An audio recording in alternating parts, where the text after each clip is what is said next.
Robert William Abrevaya, inviting you to join me for stand-up comedy by the official comedian for the 2008 elections and a speech entitled, "The United States of America Should Relegalize Hemp."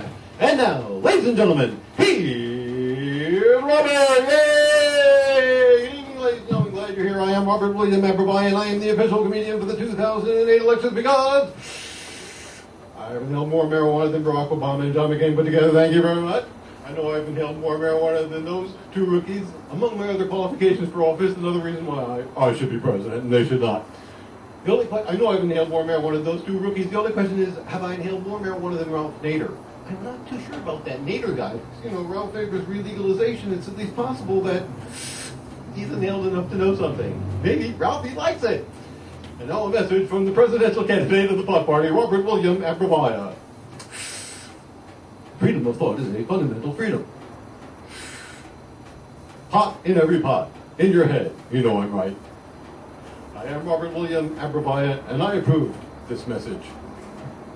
Have you noticed that it's not just beer baron McCain who opposes the relegalization of marijuana? The Partnership for Drug-Free America might be more accurately described as the Partnership for Tobacco, Alcohol, and Pharmaceutical Drug Monopoly. He's concerned he won't sell as much beer if they relegalize marijuana.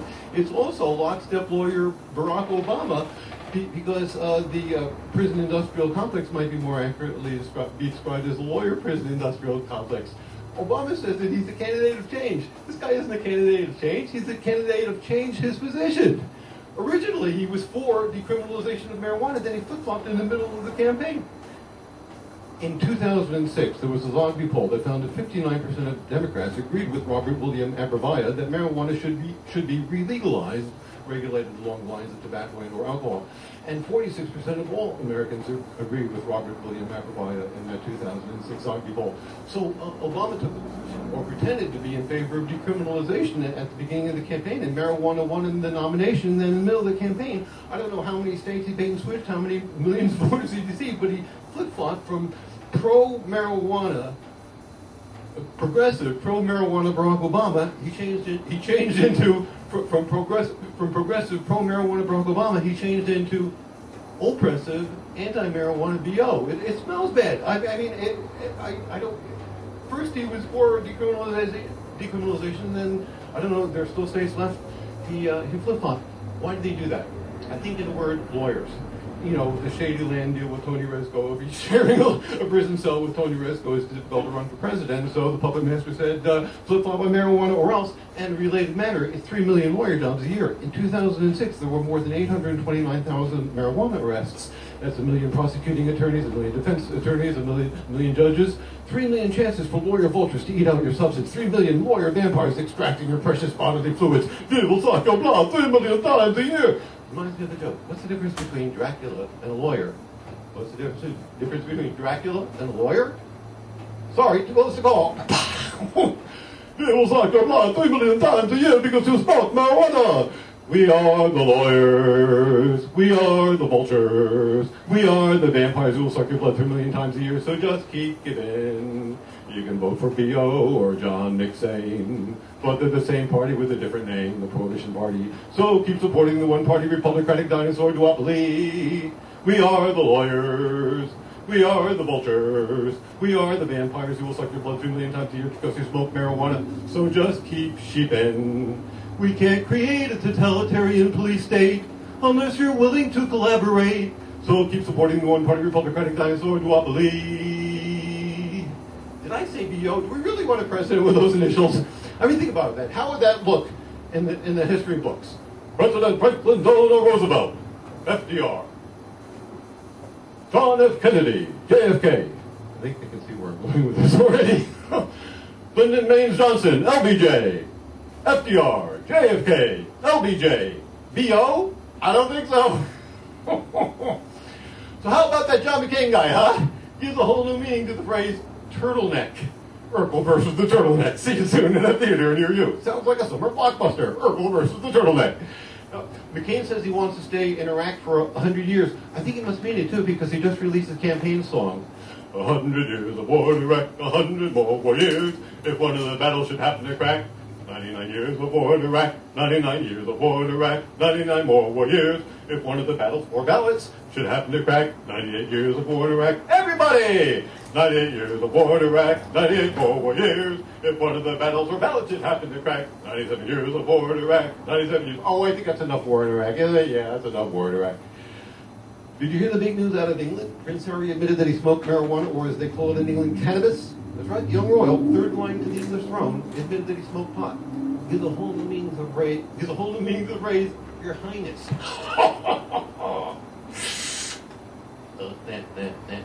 That's good stuff. You are correct, sir. Returning to California as I just did, I'm starting a new movie about the relegalization of marijuana in California. It's called Beverly Hills Crop. Beverly Hills Crop, starring Robert William Abrevaya. Beverly Hills Crop, starring Robert William Abrevaya. Did somebody say marijuana? Co-starring WC Marijuana Field. Oh yeah. Bit of the lightning herb. Music by the Bush Boys. Wish they all could be marijuana girls. Now whiskey girls are easy and wine makes them feel alright. And beer girls are jigs maybe real quick to get the boyfriends their licks at night. Vodka girls are easy too, and I cook up that's so good. But I can't wait to get them back in the state that puts their consciousness where it should. Wish they all could be marijuana. Wish they all could be marijuana. Wish they all could be marijuana. Girls. Beverly Hills Crop, starring Robert William Abrevaya, co-starring WC Marijuana Fields, music by the Bush Boys, with Michael Douglas as the entrepreneur. Green is good. And introducing in his feature film debut, the founder of National Review, William F. Buckley Jr. as the Rookie, based on a true story. Good evening, Mrs. William Buckley Jr. I'm 20 miles offshore in international waters where it is perfectly legal for me to experience my first inhalation of cannabis sativa, also known as marijuana. Having now experienced my first inhalation of marijuana, I think it reasonable to state that my consciousness has been perceptibly elevated. Many thanks. Thank you, William. I'll talk to that. William F. Buckley Jr. as the Rookie in Beverly Hills Crop. More music by the Bush Boys. Dog City, here we go. You know, we're either out talking or we got a pop and go in. Dog City, here we go. You know, it's 2 inhalations for every high. And all you gotta do is just make a bite.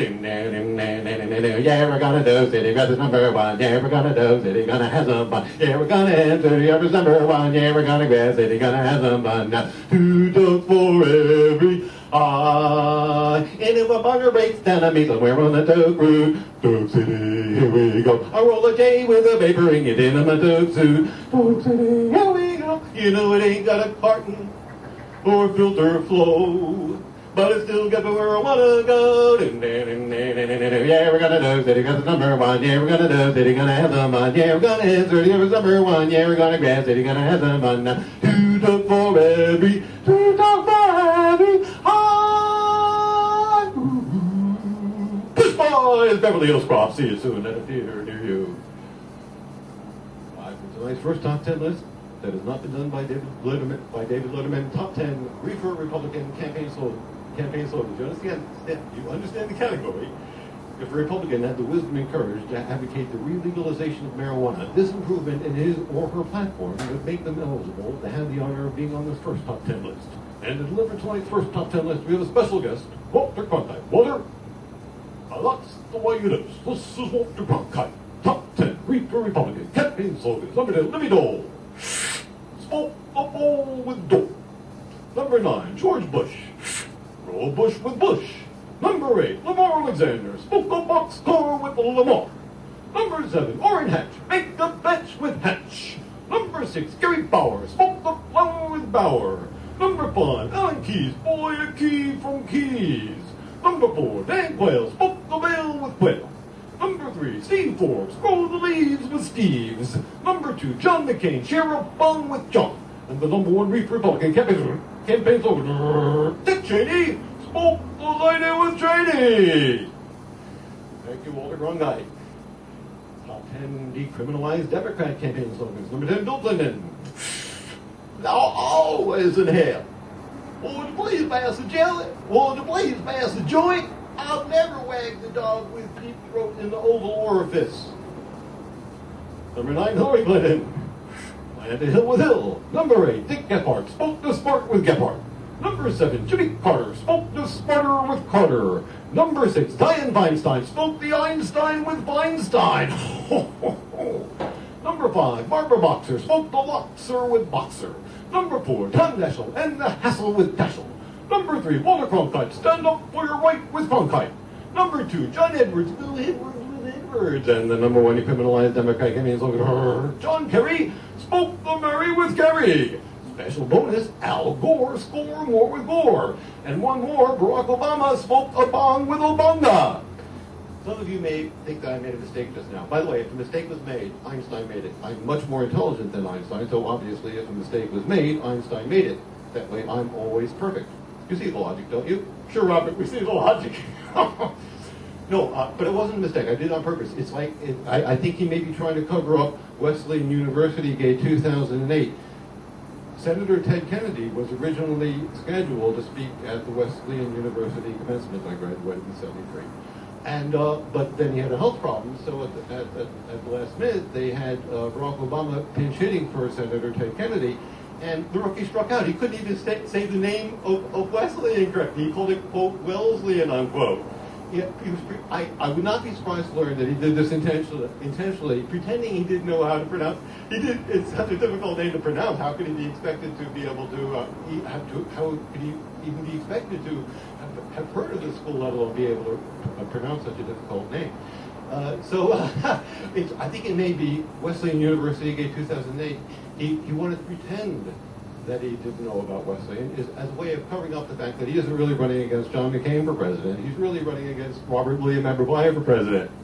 I was elected president both times I ran. The Nazis don't want me to go 4 for 4, but I was elected president of the Lakeland High School junior class in 1967 in Trumbull, New York. Then in '68, I was elected president of the Lakeland High School General Organization, the GO, the Student Council. I was on the final episode of American Candidate on Showtime in October 2004, speaking in favor of the relegalization of marijuana. I know that running for president on cable television isn't really the same thing as running for president, but running for president in the United States Supreme Court isn't really the same thing as running for president either, and that didn't stop that pinhead Bush from getting 2 terms. In the 2000 election, Al Gore got 100 million votes. Bush got 6 votes in the Politburo. 6 Republican lawyers voted for him. That's one man. That's not one man, one vote. That's one man, 17 million votes. It was a soft coup d'etat. Now, if there may be another inside job like September 11th, terrorist attack, Bush declaring martial law. I hope if we have elections, if we have inaugurations.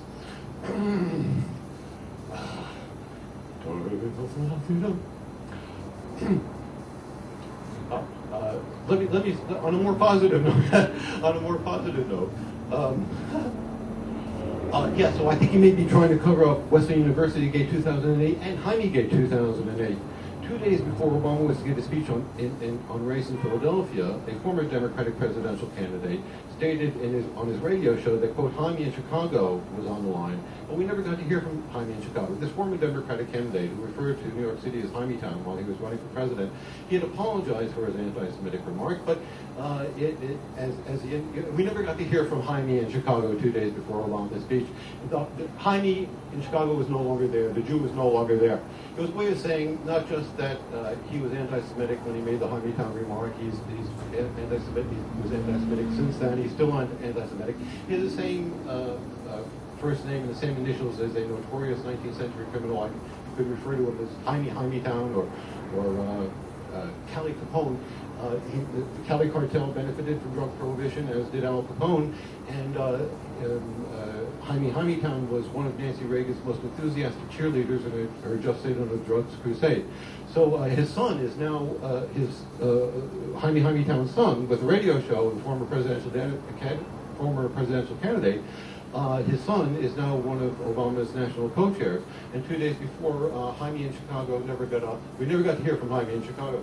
And also, I'm concerned that he's trying to ride anti-Semitism to the White House. It was a way of saying, by implication, wink, wink, nod, nod, just as he had been deceiving Jewish Americans in particular and the American people in general, in effect lying to the American people about being apologetic about his Hardy Time remark. He wasn't sincere about it. He just didn't quote get over and closely to stop questioning him and criticizing him. Similarly, by implication, wink, wink, nod, nod, Obama may appear to distance himself from the right and or Farrakhan. Farrakhan referred to Judaism as quote a gutter religion, unquote. I'm concerned about black Nazis as well as white Nazis. So he may appear to distance himself from right and or Farrakhan, but it doesn't really mean that he actually means it. Just like the former Democratic presidential candidate didn't really mean it about being apologetic about his anti-Semitism. And his son is not just a congressman from Chicago, he's also one of Obama's national co-chairs. So please remember Wesleyan University. Don't let Obama cover up Wesleyan University Gate 2008 and Jaime Gate 2008. The jig is up, Urkel, and you don't deserve the gig. If you don't want it, please remember Jaime Gate 2008 today, so we won't have another crystal knock tomorrow. Do, re, mi, fa, sol, la, ti, do, a deer, a female deer, a drop of golden sun. Me a name I call myself, a long, long way to run. So a little pulling thread, law, no to follow, so tea, a spoken Shakespeare's pipe, that will bring us back to know. Do, re, mi, fa, sol, la, ti, do. One reason we grow such high-quality marijuana in California is that we have great weather. Sometimes, though, it does get a little bit hot. In fact, you could even say that it was hot in Southern California today. How hot was it? You may be wondering. It was so hot in Southern California today that Madonna was dirty dancing with a popsicle. And now, ladies and gentlemen, you may have seen the Tonight Show starring Nomi Carson. It is time to introduce a visitor from the East. He is the all-knowing, the all-seeing, the all-omniscient, seer, sage, and soothsayer. And the former bowling coach of Barack Obama, Harnack, the Magnificent.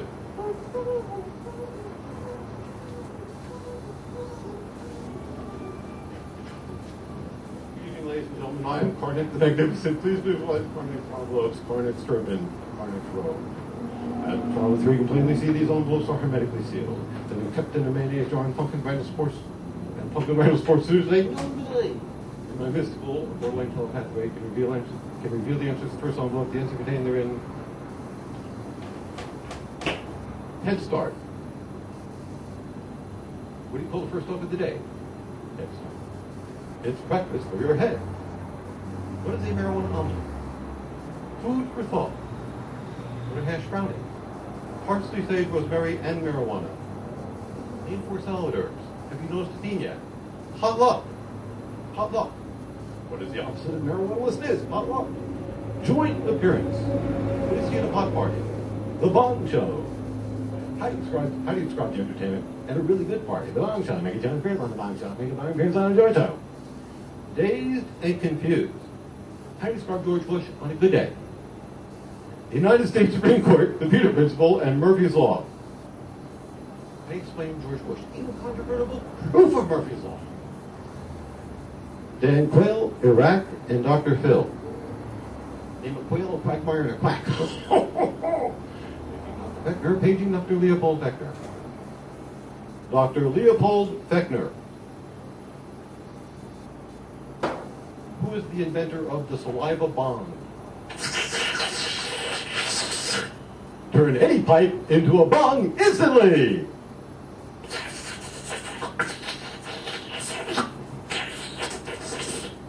The saliva bomb, patent pending, all rights reserved. Thank you, Dr. Beckner. Thank you, Dr. Leopold Beckner. Oh, an envelope from the future. Headline. What do you see outside of the Kmart before a marijuana sale? Tokyo. What is the marijuana capital of Japan? Tokyo. Ladies and gentlemen, obviously by popular demand, I hold in my hand the proverbial final envelope.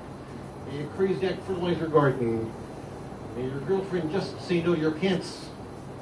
Chiquita, Macintosh, and drugs are Walters. Name a banana, an apple, and a peach. Thank you, Karnak the Magnificent. That's the way it should be. Equal time. time for high time. Smoke the Einstein with Feinstein. This is Robert William Abrevaya, the Robert William Abrevaya Show.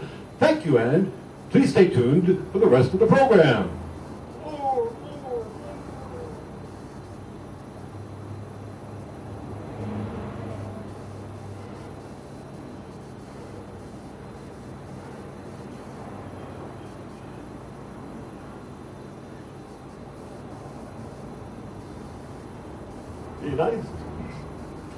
The United States of America should re-legalize hemp. It is in the best interests of the United States of America and the world to re-legalize hemp. George Washington grew marijuana, then referred to as hemp on his farm. So did Thomas Jefferson. Benjamin Franklin used hemp paper in his newspaper business. The first draft of the Declaration of Independence was written on hemp paper. The first draft of the Constitution was written on hemp paper. Indeed, the historically legal marijuana cannabis hemp plant is inextricably intertwined with the birth of our nation. Please consider 34 of the most important reasons why today's American citizens should have the same legal right profitably enjoyed by America's founding fathers, namely to legally use the beneficial, versatile, historically legal marijuana hemp plant. The re-legalization reasons are freedom of thought, First Amendment, consciousness, self-determination, and individual autonomy, the pursuit of happiness, inconsistent with America's economic system and America's political and social ethic, privacy, justice, Eighth Amendment, Ninth Amendment, equal protection, medicine, food, fuel, fiber, environment, family farms, employment, tax revenues, budget deficit, trade deficit, prosperity, crime, courts, prisons, respect for law, wiser allocation of governmental resources, drug-dealing gangs, organized crime, international terrorism, national security, unconstitutional governmental conduct, preventing a totalitarian police state, choosing a freer future, and peace. Freedom of thought. The laws which criminalize marijuana use forbid freedom of thought, make such use a thought crime, a quote, thought crime, unquote, and therefore are and should be judicially declared to be unconstitutional. A thought crime is any act with a quote, thought crime, unquote. A thought crime is any act with a significant cerebrational component that contravenes a criminal statute. Marijuana is a psychoactive substance. A psychoactive substance, by definition, has a significant effect on cerebrational processes. It affects how we think and what we think. Thus, marijuana use has a significant cerebrational component, and such use is, at the present time, a thought crime, a quote, thought crime, quote, thought crime, unquote, a quote, crime, unquote. Marijuana is a teacher. Marijuana is a consciousness creation tool. Marijuana is, at least potentially, a vehicle for consciousness improvement. New and different inputs, whether these inputs are from a book, a television program, or a psychoactive substance such as marijuana, new and different inputs help to create new and different thoughts. Relatively, potential inputs that an authoritarian government censors before they can reach us have no opportunity to and therefore cannot teach us. Inputs censored before they can reach us cannot teach us. First Amendment. Participation in a debate is an activity protected by the First Amendment. Unfortunately, under the current unconstitutional marijuana laws, I would be, quote, guilty of a, quote, thought crime, unquote, if I chose to use marijuana while participating in a debate. I have found that marijuana improves mental functioning. I would be pleased to debate drugs are Walters or anyone he designates, or drugs are Walters and anyone he designates, or any other two opponents of re-legalization at the same time, including Obama and McCain at the same time, provided that I am allotted an amount of time to speak that is comparable to their combined amount of time. During that debate, presuming sufficient prior arrangements, I would be pleased to use marijuana within full view of all those choosing to proceed the debate. Unfortunately, under the current unconstitutional marijuana laws, drugs are Walters, Obama, and McCain can conveniently, might it be more accurate to suggest pusillanimously, Walters, Obama, and McCain can conveniently hide behind the fact that using marijuana while participating in a debate is, at the present time, a thought crime, a quote, thought crime, unquote, a quote, crime, unquote. Consciousness, self-determination, and individual autonomy. Thomas Jefferson wrote that he opposed, quote, every form of tyranny over the mind of man, unquote. Every adult American citizen is endowed with a fundamental, natural, unalienable, and universal human right to choose, control, and determine his own consciousness. As John Stuart Mill wrote in On Liberty, quote, this, then, is the appropriate region of human liberty. It comprises, first, the inward domain of consciousness, demanding liberty of conscience in the most comprehensive sense, liberty of thought and feeling, absolute freedom of opinion on all subjects, unquote. Self-determination of consciousness is a sine qua non of the free and full exercise of the universally recognized right of self-determination of peoples now being applauded in the former Soviet Union and elsewhere. Every adult American citizen is endowed with a fundamental, natural, unalienable, universal human right to choose, control, and determine his own spiritual, mental, emotional, and physical condition. Again quoting Mill, quote, over himself, over his own body and mind, the individual is sovereign. A government that claims to be committed to protecting the sanctity of private property, but which in fact attempts to deny us dominion and control over our own most private possessions. A A government that claims to be committed to protecting the sanctity of private property, but which in fact attempts to deny us dominion and control over our own most private possession, is at best lacking logical consistency, and may in fact be guilty of attempting to brainwash us with its own modern version of Nazi propaganda minister Goebbels' infamous big line technique. The pursuit of happiness, quote, the pursuit of happiness, unquote, is one of our, quote, unalienable rights. Millions of Americans regularly use marijuana to pursue happiness. Marijuana is a happiness drug as well as a thought drug. If happiness cannot be pursued in one's own consciousness, in one's own being, where can happiness be pursued? Inconsistent with America's economic system and America's political and social ethic. The neo-totalitarian police state propagandists, the would-be thought controllers, mind manipulators, the Partnership for Drug-Free America might be more accurately described as the Partnership for the Background on Pharmaceutical Partnership for the Tobacco, Alcohol, and Pharmaceutical Drug Monopoly. The neo-totalitarian police state propagandists have been attempting to brainwash you into believing that you are somehow not smart enough to think for yourself, that you are not wise enough to make your own consciousness decisions. By contrast, the relegalization of marijuana hemp argument presumes the validity of a basic tenet of America's economic system and of America's whole political and social ethic, namely, that reasonable, responsible, prudent, adult American citizens will use freedom wisely to improve the quality of their lives. The neo-totalitarian police state propagandists refuse to concede the validity of this quintessentially American principle. Reasons 6 through 31 are dealt with on my 6th show. Preventing a totalitarian police state. Continuation of the marijuana prohibition may be helping to pave the way for a totalitarian police state. In 1990, the then chief of police of the country's second largest city, Los Angeles, General Police State Case opined in his testimony before Congress that casual drug users should be, quote, taken out and shot, unquote. Should be, quote, taken out and shot, unquote. On an early morning in 1992, less than a week before the presidential election, the Los Angeles County Sheriff's Department did not find any marijuana on the personal property of Malibu homeowner Donald Scott, but they shot and killed him anyway. In 2006, there were more than 829,000 marijuana arrests in the land of the free. Continuation of the marijuana prohibition may be helping to pave the way for a totalitarian police state. Ending the marijuana prohibition era, relegalizing marijuana should reduce the possibility of a totalitarian takeover of the United States of America, which could result in a totalitarian takeover of the world. Peace, the increase in freedom of thought, the resulting improvement in individual and collective consciousnesses, and the synergistic effect of all 34 relegalization reasons should improve the prospects for the creation of a just, harmonious, and enduring world peace. It is in the best interest of the United States of America and the world to relegalize marijuana, the beneficial, versatile, historically legal marijuana hemp plant. I would like to take this opportunity to thank Time Warner Public Access for helping to make this program possible. I would also like to thank you for choosing to perceive the Robert William Abrevaya Show. This has been the Robert William Abrevaya Show. I am Robert William Abrevaya. Thank you and good day.